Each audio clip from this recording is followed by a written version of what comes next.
welcome to 360 Yield Center. What a pleasure it is to have you stop in and take a look at our technology. You know, we obviously farm like you do, and the challenge for us is, how does the spring of 19 to the summer of 19 go? So we realize that we're in a 350 corn market. So our task is to lower inputs and increase yield. When you start to see the lines going the opposite way, you say, well, how are we going to do that? But at the same time, I don't know where we're going to be in 19. I mean, obviously, I want to live over here. This is where we were in 18 in central Illinois. I realized Minnesota, Dakotas were here, and then you go down to southern Illinois and Indiana, and they burned up in June, July. And so how do you and I design so that no matter where we move left or right, we're in the sweet spot? And it doesn't get any better than where we're at here. So the day we plant, we have the highest yield. We all agree to that, don't we? 3 feet behind that planter, we're running 550 bushel capability, and then we start chipping away at those yields. We start to minimize. It could be soil conditions, maybe some cold nights, maybe some insect pressure, weed pressure. Maybe we miss the nitrogen. But right now, he's saying, what? Bring more trucks. It looks like we're going to have a really, really good growing season. So how do we position that? When I look at corn like this, obviously this field was successful. But these plants are talking to it. The first thing I always look at is the ear itself. And when I look into that field, we pull down the husk, and I see an ear that from the tip to the butt creates the rows line up. So in other words, if we'd have had stress, that corn here that's 18 around would have went to 16. So at the bottom, if we just saw that it went from 18 to 16 and it scrambled here, that's a 20 bushel hit. And so those are things that we worry about. Those are things that you and I can talk about. How do we manage a systems approach to take care of that? When I look at how many kernels we pollinated and then that we kept, there's a difference. Most corn will pollinate, what, 44? Sometimes 46. How much do we harvest? And these are things that Gregg's in charge of in my field. However many kernels that we keep in length, each one of those is worth 6 bushel to us. And so if every kernel long is worth 6 bushel, and if you and I lose 8 due to lack of nitrogen, could be maybe too warm a night, we realize, oh, that's 48 to 50 bushel right there. So how do you and I think it through? I'm going to make it simple for you. There's 3 areas through the growing season, 3 times that we drive yield. Early on, we drive rows around. It's very early in the plant's life. So we talk about early in the plant's life, we have corn, get it planted here. As this corn grows, we put a crown on, but for a long time it just lives off of mama seed. At B5 corn, we just start to grow roots. Guess what's happening at B5? Let me change markers here, but never seems to be getting a little low at all. At B5, we decide how many rows around are we going to set for the year? 18, 16, 14. The thing you notice about corn is once it sets rows around, it never changes to the plus side. Soybeans, totally different. We'll stress beans early to set more pods. I've never seen an ear go from 16 at the bottom to 18 in the middle. I've never seen it. And so these are things that we think about. So early on, nitrogen, starter, set rows around. Full season, how did we manage our end? At the end, did we hang on to those kernels? And then what was our plant health like? Did we have really green corn? Did we have good standability? Did we create a lot of kernels? So at 360, we work kind of in 3 areas. We believe pretty passionately that planters is where you should put your nitrogen. It's a free pass for you. I think about a planter running in the field, you know where every row is. We now can position in the right place at the right time.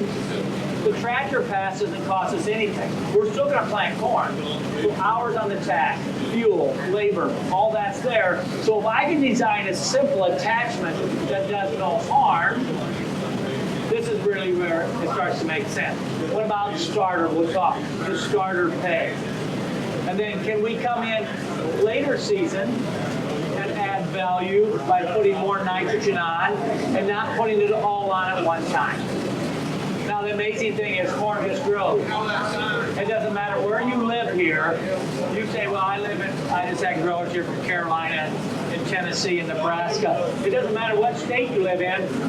The root system just grows. And it grows the same wherever you live, and it grows down at a 30-degree angle. And roots just, how deep do you think they go? They go as deep as corn is tall. If you go out in the field, you got corn this tall, you got roots that deep. If you got corn 10 feet tall, you got roots 10 feet deep, unless you and I do something to stop them. Some type of a tillage pass where we maybe put some compaction in or change the density.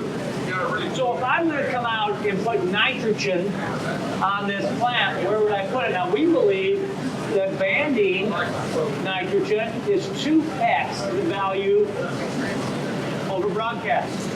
So if we broadcast nitrogen of a floater and chemical here at 120 units, 60 pounds in a band, give you the same yield. If that's true, I just handed you $30 an acre on your cost side. And we are at a 350 corn. As bad as I would like to call Chicago Board of Trade and say Gregg really thinks it needs to be 450, that's probably not going to happen. So if we're in a 350, how do we micromanage our system?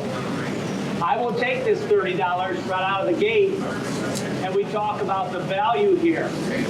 So roots are important. If roots are important, you say, well, no wonder he's got, you see the bullet ripper point in the booth. We talk about how do we get more roots to grow? How do we eliminate what an OEM ripper point does? And so it's thick. But for nitrogen, we said, why don't we design a simple attachment? We're going to add 5 inches to your overall row length, and we're going to put 8-inch discs with springs. In other words, we're going to put this nitrogen shallow. I don't believe it needs to be 2 inches deep. I like the fact that it's 3/4. What's Gregg going to use here? He's going to use nature. The minute nitrogen, it's totally different than phosphorus. If you put starter on its fix, that's where it's going to live. Nitrogen, not so. Nitrogen moves with water. So instead of doing a 2x2 inch deep, which takes a lot of horsepower, you look at that. If I had a disc on there that I was trying to force the ground 2 inches, what am I going to do to my seeding depth if I hit some hard soil or a stone? If I hit a rock, what's happening? That planter's going to come up and over it. And you're changing seeding depth. Over the years of precision, we've proved to you that every 1/8 of an inch in seeding depth differences created a different yield. You could barren out a plant. And so in this case, we're saying, let's let water with dilution, in other words, it dilutes it, and water moves the nitrogen lower, and as these roots start to grow, all of a sudden, we're in a sweet spot. We got things right where we want it. We talk about a starter or nitrogen attachment that does no harm. Look at this one running. So we got the disc a little bit of an angle. We got a nylon hose guide that's keeping that nitrogen 3/4 of an inch into that trench. Here's where the seed is. The seed's here where the key and stair cover's from. And we're not collapsing that deep. I in no way want to make dry dirt from the top fall into the seed. That would be a negative. The reason we only added 5 inches because we're always concerned. We say, if you would turn this planter really sharp, we designed it so you would have to turn that 60-foot planter into 14-foot arc to make nitrogen get into the seed. And that's not going to happen. You just can't turn it that sharp. And so those are things we look at. Let's look at the yield results themselves. So you look here. We split a corn on corn plots that we replicated, corn on beans. We did broadcast 200 pounds of nitrogen compared to banding the nitrogen. And you say, well, wait a minute, Gregg. How in the world, they both have the same amount of N, can you pick up 23 bushel on a corn on corn field? Well, it comes down to this. We talk about it all the time. These are the good guys in life. These are what I call Gregg's livestock. And so when we talk about good bacteria, microbials, these guys get Gregg lit up pretty good. There's a lot of dollars here. So if you were going to say, well, Gregg, I don't split apply my nitrogen. I kind of like to get things done. So in the fall, I put it all on, November, first week in November, and I check the box. let's say I got it done. And let's just say you put on 240 pounds of nitrogen, you put on some N-Serve, and you say the next thing we got to worry about is the planter. Well, if you do that, you obviously don't believe in the value of these guys. What are these guys? They're money generators. They give you free, I like that word, free nitrogen. They will give you up to what, 80 to 100 pounds of nitrogen totally free. So when Gregg says he's going to go out and ban nitrogen to start the season, I'm going to put on about 40% of my total with the planter. So in my case, it's 80 pounds. I put sulfur in with it. How much sulfur did I put in? 10%. So for us, that's 23 gallon of a 32%. At 10%, I put 2.3 gallon of thiosol. So in other words, you go out and you look through the countryside, we see corn all the time in central Illinois that's this tall. And the yellow striping in the leaves, that comes from the environmentalists cleaned up the smokestack. With energy control, they come in and said they took the sulfur out of the air. So I'm putting on 25 gallon at planting time. And then what am I doing? I wait. How long do I wait? Well, I'd like to wait till corn's head tall. Why is that? Because I want these guys to work for me. I want these guys to go to work. If they're going to give me free nitrogen, I'm in. See, I'm already, what? I'm $50 ahead of you right out of the gate. If they're going to give me 100 pounds free at 50 cents a unit, I'm 50 bucks ahead of the guy that said, I want to check the box. How many of these guys do you think you got? A lot. A healthy soil, a 6.4 pH. You have 36,000 pounds per acre of mite. Let me convert that to livestock because you and I can handle it. That's 36 steers that weigh 1,000 pounds on every acre of your ground. 100-acre field, 3,600 steers. If your pH is a 6.4, what happens if you decided, I was talking to a young guy at our winter conference, and he goes, Greg, I pulled a lime wreck this year. They wanted $30 an acre for lime. He goes, I don't have it. I'm not spending it. I think I can stretch it another year. And I'm like, well, okay, where's your pHs? Now, if I walked in this field a year later and I saw corn silks in a corn-on-corn field, I would tell you your pHs are really upside down. Because how much, if you let your pHs go to a 5.6, a 5.7, how many pounds of mite do you think you got how many steers do you think you got per acre if you let it drop to 5.7, 5.6? One. 36 steers to one steer. 1,200 pounds compared to 36,000 pounds. And you won't fool me. If I walk in your cornfield and I saw silks and husk laying on the ground after a year, I'm telling you, mite is not there. Because that's the dessert. Yeah. He eats the husk, he eats the silks, he eats the leaves, the tassels first, then he starts to work on the stalk. And so this is something we think a lot about. How do we design a system that gives us free nitrogen if we're patient to wait? Now, in our case, we monitor it. And so we have a soil scan. So if I have 80 units on and I'm waiting, how do I know when to pull the trigger to run the white drop with the sprayer? Well, I go out with our soil scan and I measure 12-inch soil sample and I'm looking at parts per million of nitrate. So on June 1st, we'll just say, let's say June 7th, we'll go out, but I say we. Whenever I say we, it's really the boys. The boys will go out and pull soil. Greg does go out and pull soil sample. Andy goes out and pulls soil sample, and he says, Dad, we're at 20 parts per million of nitrates. Is Greg nervous or happy? I'm extremely happy. I mean, that's a lot of bank account. On June 7th, if I got a 20. So he goes out on the 14th and he says, we're 18 parts per million. On the third week, it goes back up to 19. What happened? Would that just tell me that Mike and his army, these guys here, are creating more free nitrogen than my corn's using? Corn doesn't use a lot of nitrogen until it gets what? Shoulder highs.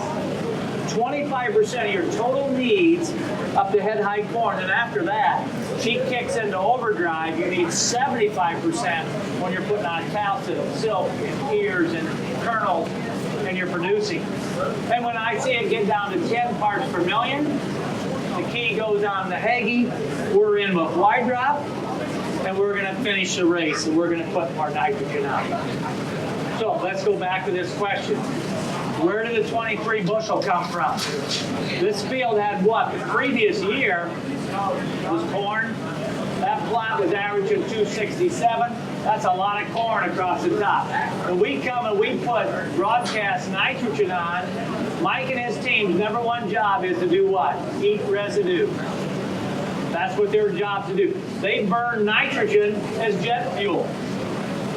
So in this plot, they plant with the broadcast on that much residue. This plant ran out of hand because Mike and his guys took care of it. They started to eat it all. Where we had banded nitrogen on this plant, and so where we had banded it, even though they were there and they ate some, they didn't eat it all. And you can see the difference. So if you said, well, Greg, I just talked to 2 growers from Ohio. They said we didn't get any tillage done. We do corn on corn. We're worried about no-tilling corn on corn. Man, am I glad they asked me, because I said you should be worried about no-tilling corn on corn. If you no-till corn on corn, what about your carbon load? What about Mike? Any nitrogen you spray on that field, on a no-till cornfield going into corn, is going to be what? Consumed right here. You're going to have to ban some product on to keep that running. And so in this case, it was 23. Why did it only yield 8 bushel better over here? Because we had a lot less residue. Soybeans are not near the amount of tons of residue on the surface as corn on corn. Now, we talk about helping Mike all the time. And so when we talk about going into corn heads, we put chain roll in, gear, case, gearing out corn heads to do what? The whole purpose of this chain roll or stalk roll is to create this. What's the black up there, guys? That's Mike. That's my 36,000 pounds. Look at all of him and his buddy. What's he doing? He's a munching on that corn plant. How soon can he digest that whole plant? Well, if I didn't help him by breaking it up, it takes him 5 years. To take a full-size corn plant down to total pocket change, it takes Mike and his army 5 years. Like I said, they eat the silk, the tassel, the husk right away, the leaves. Then they start working on the corn stalk. And the reason we fracture every 1.5 inches is we're letting Mike in. It takes him a long time. He can't get through the rind. He can only come in the end. And so we fracture. And we're helping out. We found that by using chain roll, we break down residue 2.5 times faster. So this is science.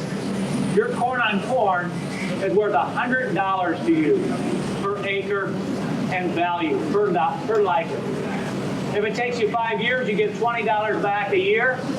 I'm saying if a chain roll, we're going to get $50 back a year. I just want to speed it up. I don't have the patience to wait. You notice that we talk a lot about yield saver on a chain, yield saver on a corn head. Well, I just want to quickly show you this. This is our winter conference. Look at the OEM head. We flagged every kernel out of a corn head compared to the back rows. We were just yield saving. A 90% difference. So those are things we think about as we harvest. Let's get back to planters though. What's this guy doing? Besides planting fast, he's got a high-speed planter, man. This old boy letting it roll. He's got starter tanks. He now has put on a 360 tank in the front for nitrogen. So where do you carry? If we talk about adding nitrogen to the planter, where are you going to carry it? The reason I built tanks is for this reason. I'm trying to knock down every straw man that comes in. So you think about it. They said, well, so we designed a 700-gallon tank. I know that 15% of you have liquid across the nation on your planter. My goal is to drive in 5 years that to 35% to have liquid on a planter. If I can do that, I will increase yields and I'll increase dollars in your back pocket. So what do we have to do to make you say, I'm comfortable adding my planter. A lot of guys say, I just wish I could plant corn. Greg, it used to be simple. I hear it all the time. It used to be simple. We just put corn in the box and we plant. Then you came out and ruined it with precision planting because you made us nervous and then we had to start buying all this stuff. You know, I just smile.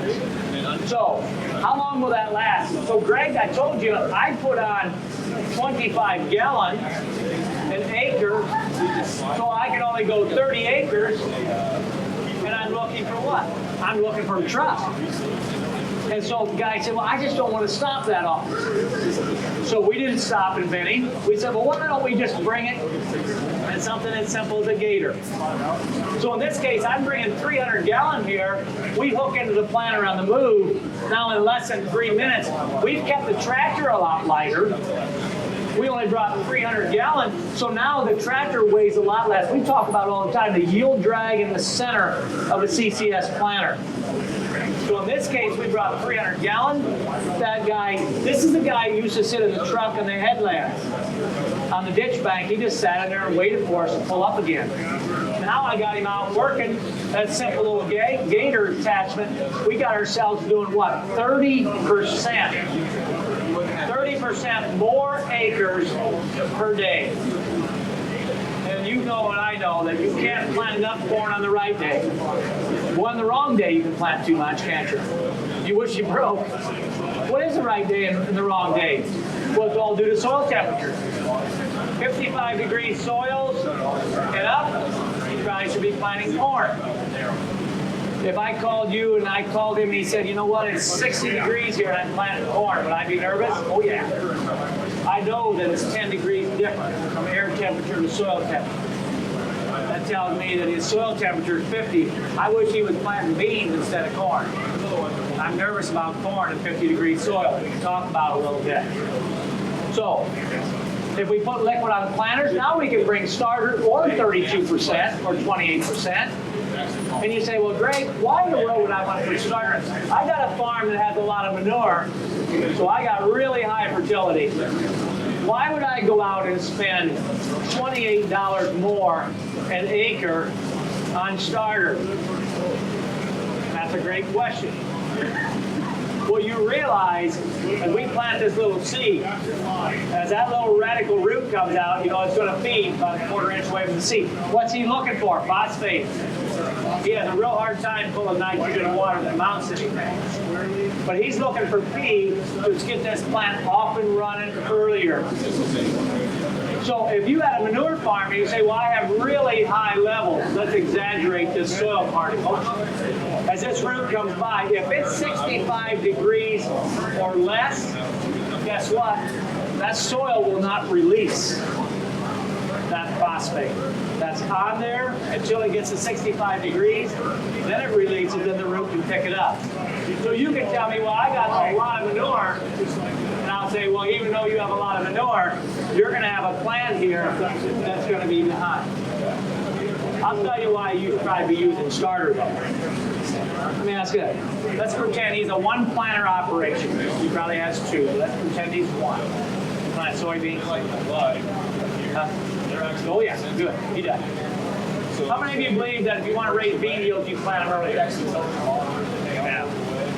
We proved that out. What changed that? When they put seed treatments out, like illegal, man, Gregg's all in. The last 3 years, I'll share me. The last 3 years, our bean average, early planting versus later planting, 15 bushel. This year, it was 20 bushel higher this year. We traveled. And a $10 bean market, that's $200 an acre. I need $200 an acre. I can tell you that. Because we're in $3.50 corn. This year, we're going to be in $9 beans, unfortunately. And so early planting really pays, in my opinion. We're going to pretend he's a one-planter farmer. What should he do at the beginning of the year? Let's say his neighborhood starts planting corn. What should he do? Well, I want him the first week to plant soybeans. Now, the neighbors are going to go nuts. They're going to say, well, Jim, he's lost his mind. They're all planting corn. He's planting soybeans for 7 days. And they're all talking about it, texts are flying all over. But I went by the seed trader, I saw the Stein box on top. I know he's planting beans. Why is he doing that? Well, he's looking for 12 bushel more. And then on the 8th day, what does Jim do? Jim starts to plant corn. If Jim would add starter to his planter, how much further behind is he than his neighbors? 0. How many of you have seen, all of you have seen starter companies, they do what? They always advertise, you always see this, the agronomist is down on the check row, and he's got his hand on the check plants, and then he's got his hand on their product plant. You all agree to that? You've all seen it. So we're not going to argue, does starter increase biomass and maturity? Yes. Now we might argue, does this increase yield? Well, he says no, he says yes. I say yes. I believe earlier bio growth on a wrong season, like too cold of planting, really increases yield. So let's just say, forget that. Let's just say the 5%, 5 days to 6 days quicker growth, he's back at the same spot that they are. And probably going to harvest 1.5% drier corn for starters. Pretty common. And so, why do soybeans yield more planted early? We all know that 6/21 is the longest night of the year. So we agree to that. We also know that night length drives flowering. So if you plant beans really early, let's just pick an imaginary date for Gregg's area, May 1st. May 1st planting. Anything in front of that, and we had it this year. We planted beans early. I had 6-inch high beans, this high, flowering. You look at that and you say, seriously, how's that even possible? Because night length changes the protein from active to inactive, back to active in the bean plant. And when we change the protein, that drives flowering, okay? If we plant after that date, we wait till all the way around here before we start to flower and trigger. Now we got beans this tall that are starting to flower the first time. You say, well, where'd all the bean yield come from, these early beans? We had beans, I'm not exaggerating, 5 feet tall. I walked my little nephew was walking beans with us. He couldn't see out. I said to Andy, what's he doing? How's Brady doing a good job? He said, well, Dad, he keeps jumping. I said, oh, for pity's sake. And the beans are above his head. But we went out on those beans, and those really tall beans, I've never seen this before, they flowered early. They held onto those pods. They were 3 bean pods down here, right to the ground, and those beans were that tall, and they were making 90 to 100 bushel. And I watched that with interest. And so I'm telling you, park the corn planter or buy a second planter and plant beans. You know, I should have started with this. All of you should know in this room, if you had Donald Trump's money, what would you do? You'd run for president? Okay, your hair is even prettier. You should know, what would you do? You might say, I would tile, I would put in irrigation, I would buy a different planter, I would buy a second planter, but do you know? Even though you don't have the money, you should all know, what would you do next? We run 3 planters, so I have a seed corn planter. Seed corn's our specialty. That seed corn planter is a 26-row, wide row planter, 30-inch, craziness, but that's what we have to have for seed. They don't understand 20s yet. And so we got that planter just sits in the shed until May 1st. Monsanto Remington say, well, we're not putting seed in until we get a warmer temperature. And I told our family, I said, what we need to do is spend some money. So we bought a CCS system. A farmer called me out of Ohio and he said, Dad wants to go from CCS 24-row. He wants to get rid of the CCS and put boxes back on. He wants to dump the corn in my hand. I said, seriously? He said, yeah. I said, we'll buy it. So we bought a used CCS for $9,000. Now, I don't like to spend any more money than you, but I put this on this 26-row planter. Now I've got a soybean planter. So now we're going to run 2 60-foot planters hard from day one. I'll pick imaginary date. I'm hoping by 4/12 of 19, we're running 2 planters hard and beat. My goal is to put on time. You you say, well, what if they freeze off? Well, we'll replant them. The seed industry does what? They give us free seed. Now that'll change because I'm ruining it. But I checked with both my seed guys. They said, well, if they freeze off, we'll give you more. And I said, well, I like that. And so this is something we think about. So I don't know where you'll spend your money, but for Gregg, I spent it here to get one more planter bought back into the soybean production. That's something we think about. So starter, whether we're going to do it to get more maturity. So if I lived in North Dakota here and I'm planting 88-day corn, I put starter on and I would plant 93-day corn or 95-day corn. I'd go crazy. I would try some 100-day corn just for kicks. I found that we can plant 117-day corn for our starter, and we harvest the same day as our 112, 114, because we advance the production. We advance it quicker. So if we said, well, what if we cut the cost 50%? What would that look like? And so here's the technology. Every time a seed comes out of the planter, we put a dash of product with a very clean start, a very clean finish. And so now we have technology. So we can take a $28 an acre product and take it to $14. We're not cutting the rate. We're leaving the rate the same. So if you've been putting out starter from fence row to fence row at 5 gallon, now we're coming out and we're saying just put on 3 inches around each seed. In between here we put nothing. Down here again we put 3 inches. I said, well, let's even go further. Let's try 2 inches. And this is continuous. So if this is $28, this is $14 an acre, and this is $9 an acre. If this would yield the same, in our trials we said this becomes a no-brainer. We're talking with a Louisiana grower that we're going to go put a beta on of Dash. He said, Gregg, our starter program on our farm is $60,000 every year. I believe that. And he says, are you saying if I use Dash it's now $30,000? I said, yeah. He said, how soon can you count? And so we've watched this. The interesting thing is, I didn't want it to yield more. I've never said if we put on half of the row length, it's going to yield more. There's some out in the hall, other companies that don't like Dash because it kind of makes them nervous. It's hard to do. That's really hard technology. And they said, well, Gregg's saying it's going to yield more. No. I'd say it's going to yield the same. We just say half. And it did. This continuous over the check yielded 3.5 bushel more. Remember, we had the warmest May on record. We planted this field on May 10th. And so we only had a 3.5 bushel response. This here yielded 4.3 bushel more. This over here yielded over the continuous, or over the check, 3.7. So I quickly figured out this yielded the same. So I'm going to jump in and say that's probably where Gregg's going to run. What's it look like? It looks like this. Dash mounts inside the row unit. There's a flow meter and a valve that are molded together, and it creates very scientific. It'll go up as high as 10 mile an hour planting if you want to go that fast. Over here you see just the flow meter alone. Our engineering team designed new technology we've patented called ultrasonic.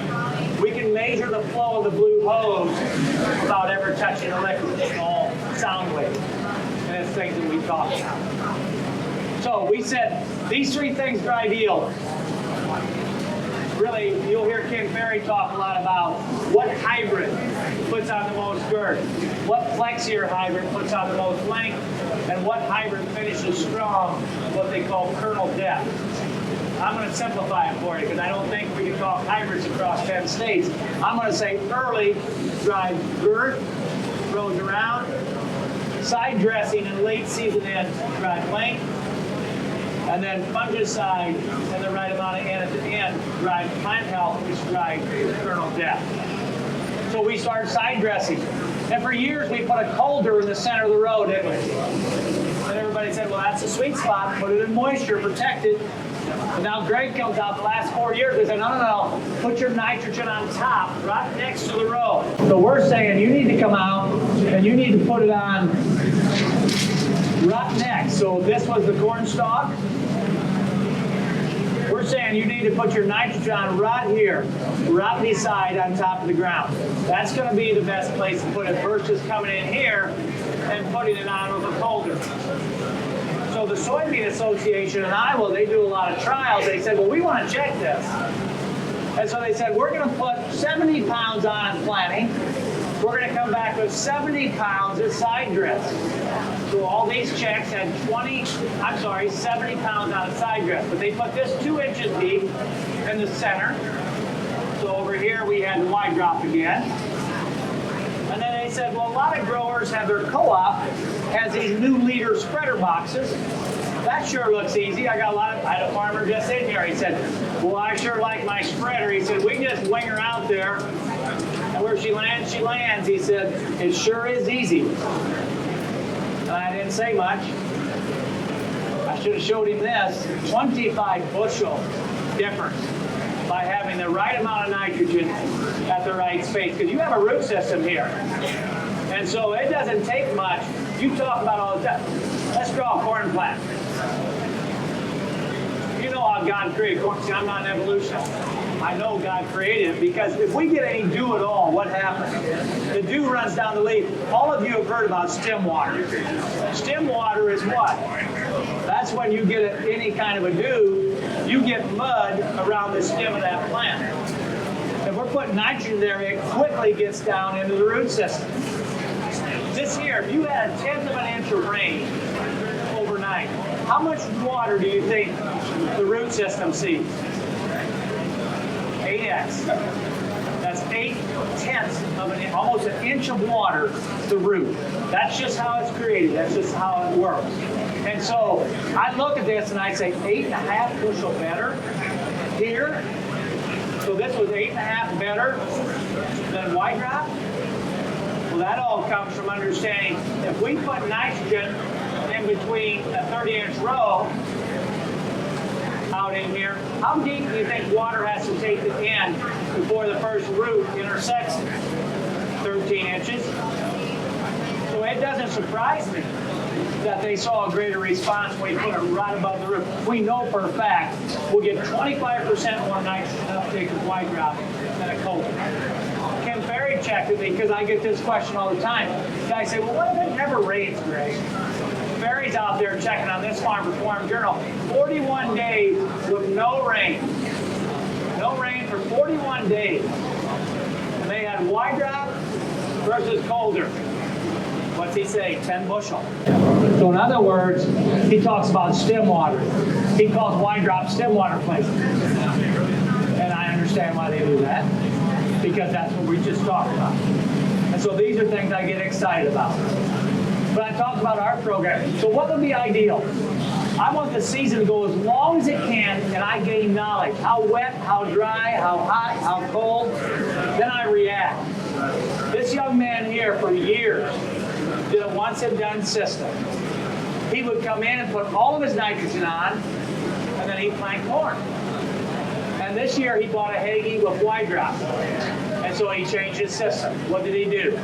He come in and he said, look, I'm going to do 75 pounds. So the agronomist over here says, well, if you're going to do once and done, you take your yield goal, 230 bushel, times 1.1 pounds of nitrogen equals a bushel. He said you need to put on 255 pounds. That's a lot. I mean, I look at that, I'd say you do that once, all at once, it's like, yep. We like to get it out of the way. I'm kind of tickled, well, you'll be mad at me about this. I'm not mad that your harvest was late and you didn't get all your nitrogen. I really think we've done you a favor. I think you should start to think about how do we split apply some of the planter and then come back with some later. So over here he did what? 75 pounds with the planter. So he did 75 pounds with his planter. Then he come back with 105 side dress. Why did he use less? How could he get by with less? Because of these guys. These guys were out here doing what? Creating all kinds of free nitrogen. And so over here he did what? 1.1 pounds. Here he's about what? 0.7. And he actually raised what? 11.5 bushels more. At the end of the day, $80 net. And you tell me you can't replace kitchen cabinets and buy new pickups? I don't believe it. $80 more by simply managing. So $40 of it come from nitrogen. $40 from nitrogen, the rest come from the added bushels, and he's $80 in. So my job is to make you know. My job is to make you think. How do we work with nature? You see here the undercover's running on this sprayer. And we got nozzles spraying up. There's a reason for that. We realize that the most of the leaf openings are on the bottom side of the leaf. If we can spray fungicides or insect control, you go down to Texas and their sorghum, they got a sugarcane aphid that they can't kill because it lays on the bottom side of sorghum. Sorghum in Texas is 3.5 million acres, and they're worried they're going to lose all those acres to the sugarcane aphid. They can't kill it. Every day they spray over the top, and they can't stop it. We come in with wide drop, we sprayed it from the bottom, and he's done. And so we're spraying what? We're spraying fungicide. Now I told you we farm off of a spreadsheet. We're all about dollars invested. At the end of the day, we got 7 kids, we got a dairy. That's all I should say. If we got a dairy, we need money, right? Painful. I told our kids, we can't change the milk price. All we can do is change our cost of production. It's exactly where we're having corn. We can't change the cost of mortgage rate. I wish everything we had $4.50 corn, $5 corn. The reality, I saw an ag economist wrote an article the other day. He said, all farmers want higher commodity prices. Gregg wants higher commodity prices. They studied it. They said this, how much do you think the net of a farm family changed with higher prices? It didn't. They said when commodity prices go up, so does seed corn, nitrogen, phosphate, potash, limestone, cash rents, fuel, John Deere tractors, case combines, and the farmer never puts any more in his pocket. So you and I got to take control. And so we watched this over the last, from 2014 to 2019 on Gregg's home farm, we have cut our expenses by 44%. We started with seed. We took $50 out of our nitrogen program. We took $40 out of our seed costs over the years. We have our own tank farm. We buy nitrogen for 32 cents this spring. My guy is saying it's going to be 54 cents. And so every step of the way, we bought our own sprayer. We buy our own bulk chemicals. We have our own nurse trailer. And so all those steps, all the way along, we plant beans early. You know, all the things that we do. We plant specialty crops. If we plant seed corn, if we can find a pumpkin contract, we'll plant it. I'm not opposed to planting hemp. As long as it's not for marijuana, I'm in. If it's marijuana for a drug, I'm out. Just the way I'm built. So you say, well, Gregg cut costs by this, but yet I'm going to tell you in 2019, I've already budgeted 100% of my corn acres to get sprayed with fungicide. And you're like, well, how do you know you even need it? Well, I know we'll have great beans. We always do. But what I'm really worried about is plant health. Where do the yields come from this year in our area? You think about corn. Most yields we've ever had. Highest corn and bean yields. We were so fortunate, so blessed. And I think about a corn here at harvest. These are seeds. We talk about kernel depth.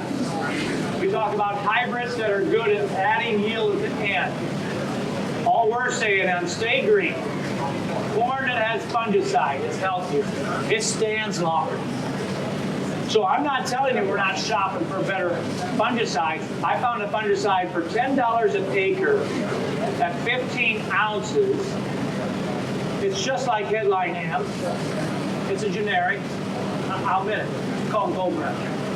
And so I can spray it on. I can pick up 3 weeks of coverage here for $10 plus a couple bucks to run my sprayer, and I'm off to the races.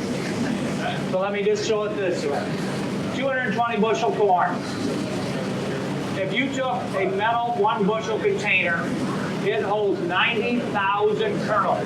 That's science, that's agronomy, that's a fact. If we could take and increase the kernel depth, weight, and size, and we took it to 80,000, 10,000 less filled that bushel basket, how much would the yield go up? 248. Now, I didn't plant any more corn. I didn't make any more trips. It's about understanding how do we make corn mass produced.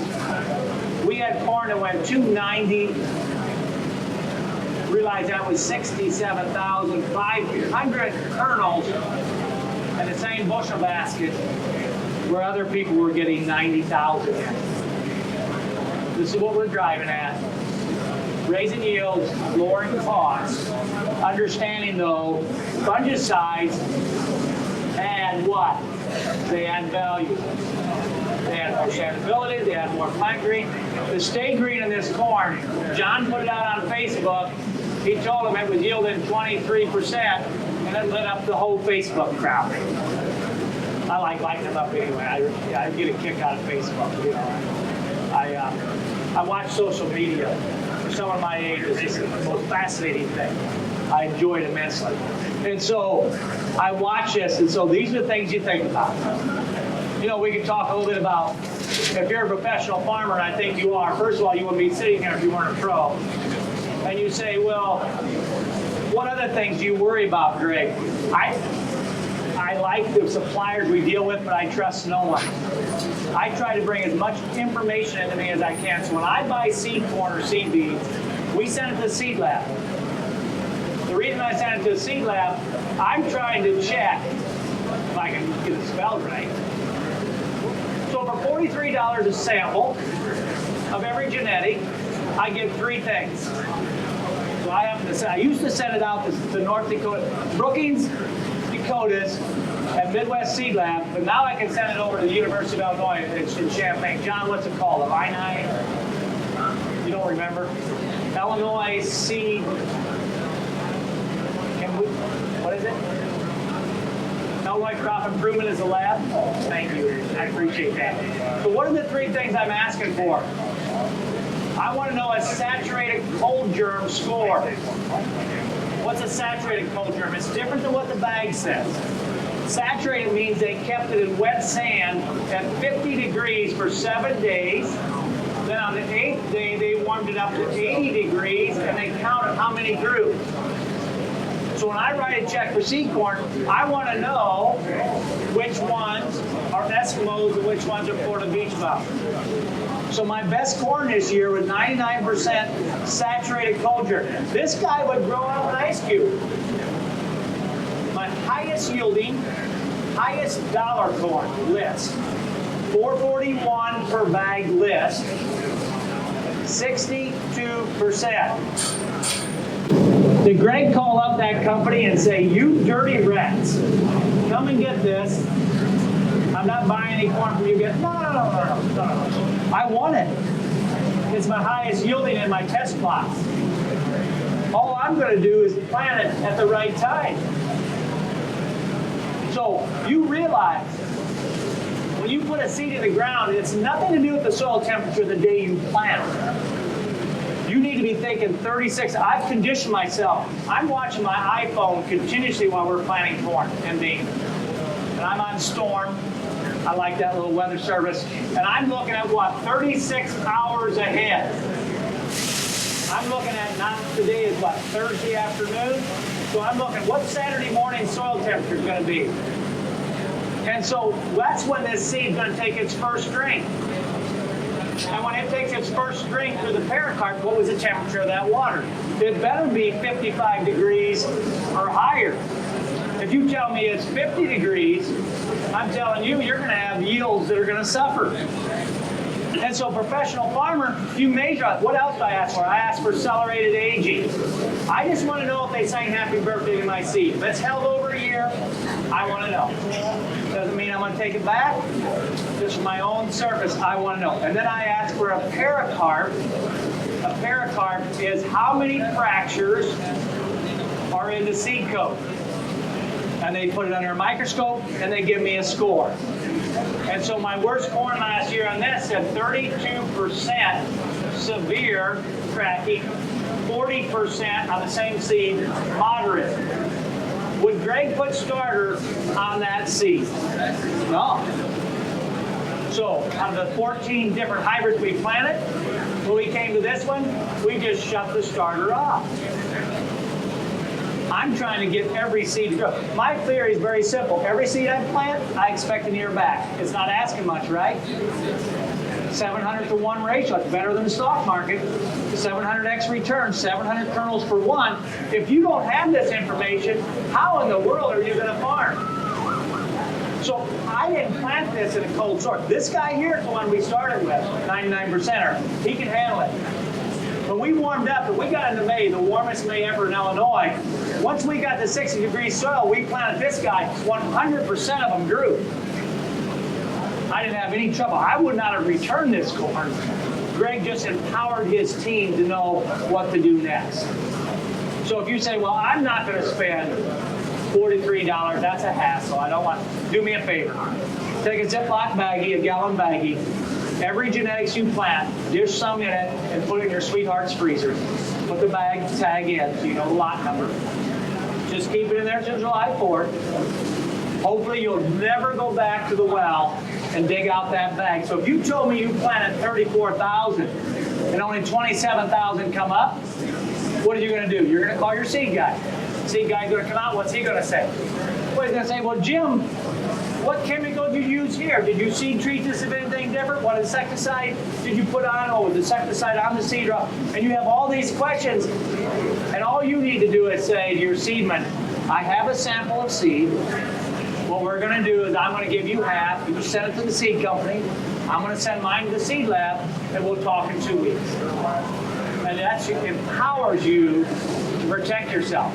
Come July 4th, you didn't need any of those bags, pitch them out, and eat ice cream.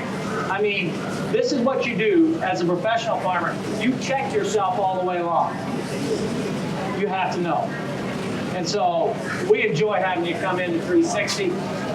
Have a great show. Have a great spring. I hope every one of you were on the right side of that screen and we started with the perfect growing condition. I'll tell you it this way. I never worry about overproducing, that we're the problem. You and I have to produce a lot to win. We're not OPEC here. We don't manage our supply. They tried that in the 80s, didn't they? They tried to manage all the farmers in surplus and said, you know, we just need to raise 170 bushel corn. We won't outproduce what the nation needs. We know that. And so you and I need to raise as much as we possibly can for the least amount of dollars. That's all the stuff that we designed. Thanks for coming in. Have a great show and have a really good spring. Thank you.